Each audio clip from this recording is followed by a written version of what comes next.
कहानी की शुरुआत होती है पुराने जापान में। हम आको नाम की एक जगह को देखते हैं जहां अब भी जमींदारों का राज है। कुछ सामुराई एक अजीब से लड़के को पकड़ कर ले आए। उस लड़के का नाम है काय, पर कोई नहीं जानता कि वह कहाँ से आया है। सबको शक था कि कहीं यह कोई भूत प्रेत तो नहीं। वो उसे अपने राज्य में रखना नहीं चाहते थे क्योंकि उसकी चमड़ी बहुत सफेद थी और वह उससे डर रहे थे। लेकिन फिर भी वहां के मालिक लॉर्ड असानो ने कहा कि यह लड़का यहीं रहेगा। असानो की बेटी मीका को भी वह लड़का पसंद आया और दोनों जल्द ही दोस्त बन गए। अब वह लड़का उसी राज्य में बड़ा हुआ, सबसे अलग। सब उसके साथ पराया सा बर्ताव करते थे, पर फिर भी वह आसानों की दया और मीका की दोस्ती के लिए शुक्रगुजार रहा। एक दिन शिकार करने वाले कुछ लोग एक जानवर को पकड़ने गए जिससे सभी गांव वाले डरे हुए थे। वह जानवर बहुत बड़ा था, 6 आंखों वाला। आदमियों को छोड़ो, वो तो घोड़ों तक को हवा में उड़ा देता। तभी हम यसानो नाम के एक सामुराई को देखते हैं जिसकी तलवार गिर गई और वह जानवर के सामने फंस गया। काय ने अपनी जान खतरे में डालकर उस जानवर को खत्म कर दिया।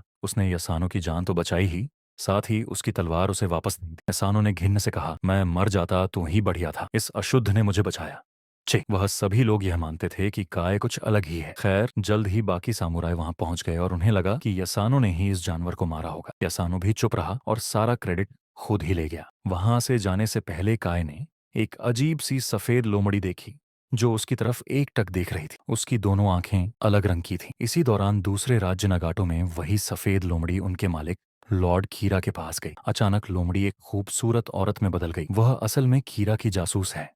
उसने खीरा को बताया कि लॉर्ड असानो को खत्म करने का उनका प्लान सफल नहीं हुआ। जब शिकार से लोग वापस आए तो मीका ने अपने पिता का स्वागत किया। उसने पूछा कि कोई चोट तो नहीं लगी। असानो ने मजाक में कहा, किसी खास के लिए फिक्र हो रही है क्या? तब पता चला कि 6 आंखों वाले जानवर को खत्म करना क्यों जरूरी था। आंखों में शोगन नाम का एक बड़ा टूर्नामेंट होने वाला था, जो कि एक बहुत बड़ी बात थी। सब कुछ बिल्कुल सही होना चाहिए। इसमें असानो मीका के काम से बहुत खुश हुआ। उसने कहा कि अगर तुम्हारी माँ आज जिंदा होती तो बहुत गर्व होता तुम्हारे ऊपर। उस रात मीका काय के पास गई। काय को बहुत चोट लगी थी तो मीका ने उसका ख्याल रखा। इसके बाद मीका ने यसानो की बात छेड़ी। उसने बताया कि जब सब लोग उसकी तारीफ कर रहे थे तो उसकी आंखों में शर्म थी। काय समझ गया कि मीका जानती है क्या हुआ होगा। उसने तुरंत कहा कि मुझे कोई दिक्कत नहीं चाहिए, तुम जाओ यहाँ से। साथ ही काय ने यह भी कहा कि मैं हमेशा तुम्हें चाहता रहूं, लेकिन मेरी जगह अलग है, तुम्हारी अलग। जल्द ही बड़ी धूमधाम से शोगुन का दिन आ गया। एक औरत दिखाई पड़ती है जो जानी पहचानी सी लग रही थी। उसकी आंखें भी 2 रंग की हैं, बिल्कुल उसी लोमड़ी जैसी जो हमने जंगल में देखी थी। काय को यह बात अजीब लगी तो वह ओइशी को बताने गया। दोनों को ही ये पता नहीं था कि उसका बेटा शिकारा उनकी बातें सुन रहा है। काय ने कहा कि हमारे बीच में एक जादूगरनी है, पर ओइशी ने याद दिलाया कि सिर्फ राक्षस ही जादूगरनी का असली चेहरा देख सकते हैं। तुझे कैसे पता ये सब? अगले दिन त्योहार फिर से शुरू हुआ और लॉर्ड खीरा वहां आया। उसने लॉर्ड आसानो से तमीज से बात की, पर दिल ही दिल में तो दोनों एक दूसरे से बहुत नफरत करते हैं। किरा ने कहा, वाह, बहुत अच्छी रखेल है तुम्हारे पास। बहुत गुस्से में आसानो ने जवाब दिया कि मेरी बेटी है, ये समझा, तमीज से बात कर। नाटक के बाद अब समय था दोनों देशों के बीच में मुकाबले का। लॉर्ड कीरा का योद्धा कमाल का था।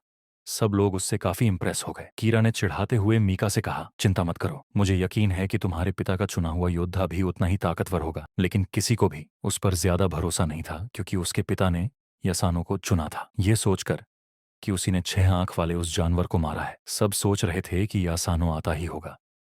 लेकिन लड़ाई से ठीक पहले उससे वह लोमड़ी मिलने आई और अब वह कुछ बदला सा लग रहा था। जब शिकारा उसे लेने आया तो यसानो बिल्कुल भी लड़ने की हालत में लग ही नहीं रहा था। काय ने कहा कि किसी और को बुला लो, लेकिन अब इसका वक्त नहीं था। अगर उनका योद्धा जल्द ही नहीं पहुंचा तो बहुत बुरी बेइज्जती हो जाएगी उनकी। आसानों का सर नीचे झुक जाएगा। लेकिन इस मुकाबले में सिर्फ एक सामुराई लड़ सकता है और वह तो दोनों ही सामुराई नहीं थे। लेकिन सामुराई मास्क पहनते हैं, लेकिन एक मुखौटे के पीछे तो किसी को पता नहीं चलेगा कि लड़ने वाला आदमी यसानो है या नहीं। सब लोग इंतजार कर करके बोर हो गए। शोगन ने अपने नौकर से कहकर असूलों से पूछवाया, कहाँ है आपका योद्धा? लेकिन तभी आंखों देश का योद्धा भी आ गया। उसकी एंट्री इतनी जबरदस्त नहीं थी जितनी उसके दुश्मन की, पर सबने चैन की सांस ली कि चलो आ तो गया। पर यह सुकून भी जल्द ही छीन गया। किरा का योद्धा उस बेचारे को तोड़ने लगा। एक तीर के वार से उसका मुखौटा सबके सामने गिर गया और सब लोग बिल्कुल चौंक गए। शोगुन ने लड़ाई रुकवा दी और नीचे आया। एक नजर में ही उसने पहचान लिया कि काय कोई सामुराई नहीं है। शोगन ने दूसरे योद्धा को उसे खत्म करने का हुक्म दिया। मीका बिल्कुल घबरा गई और काय के सामने खड़ी हो गई। लॉर्ड असानो ने इसके लिए माफी मांगी और सारा दोष अपने ऊपर ले लिया। असानो ने कहा कि अगर किसी को सजा देनी है तो मुझे दो। शोगन मान गया और सजा को लोगों पर छोड़ दिया। उसी दिन शाम के समय लॉर्ड कीरा के सामने जादूगरनी अपना प्लान बता रही थी कि कैसे वह आंखों का पूरा इलाका लॉर्ड अकानो से हथिया लेगी। उसने कहा कि वक्त बिल्कुल सही है। अकानो के सर पर इस वक्त बहुत बोझ है। उसने अपने जादू से एक मकड़ी को पैदा किया। सोचो कितनी आंखें थीं उसकी। हाँ, फिर से 6 आंखों वाला वह डरावना जानवर। अब समझ आया कि वह पहले वाला जानवर कहाँ से आया था। वह मकड़ी उसके होठों के पास चली और असानो को एक जहरीले डंक से बीमार कर दिया। असानो जागा और उसे भ्रम हुआ कि कीरा मीका के ऊपर हमला कर रहा है।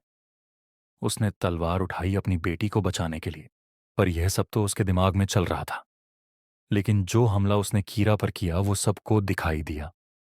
सामुराई दौड़ते हुए उसे रोकने के लिए आए और कीरा ने बेचारा बनने का नाटक किया। इस घटना के लिए असानो को मौत की सजा दे दी गई क्योंकि उसने एक मेहमान के ऊपर वार किया था। पर अपनी इज्जत और रुतबे की वजह से उसे काम खुद करने का मौका दिया गया। बाद में असानो ने ओइशी से कहा कि यह फांसी से कहीं बेहतर है।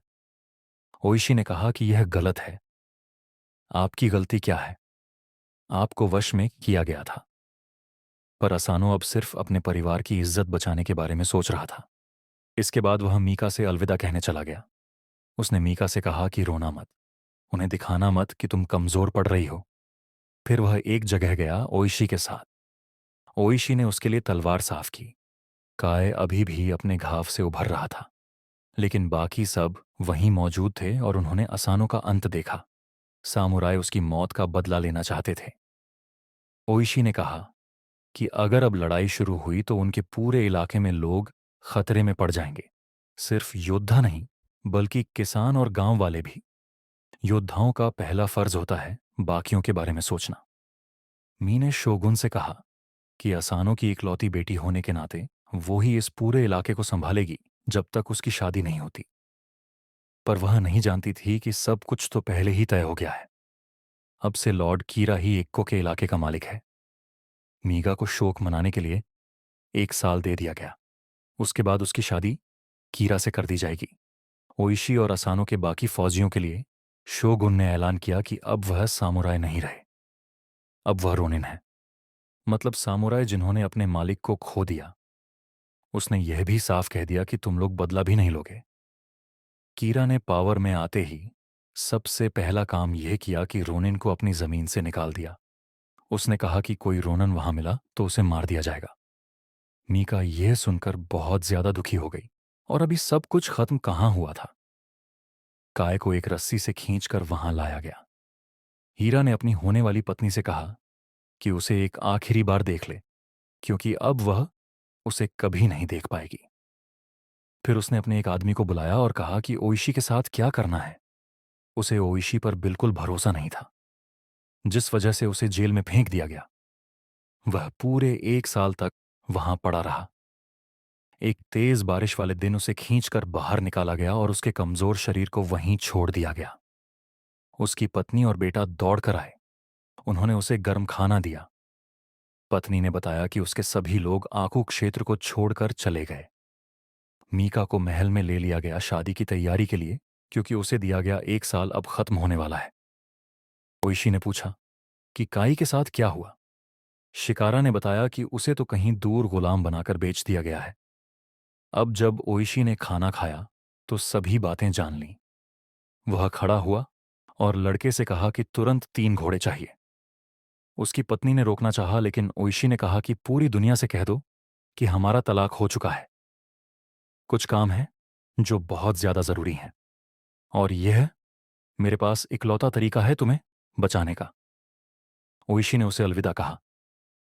शिकारा को कुछ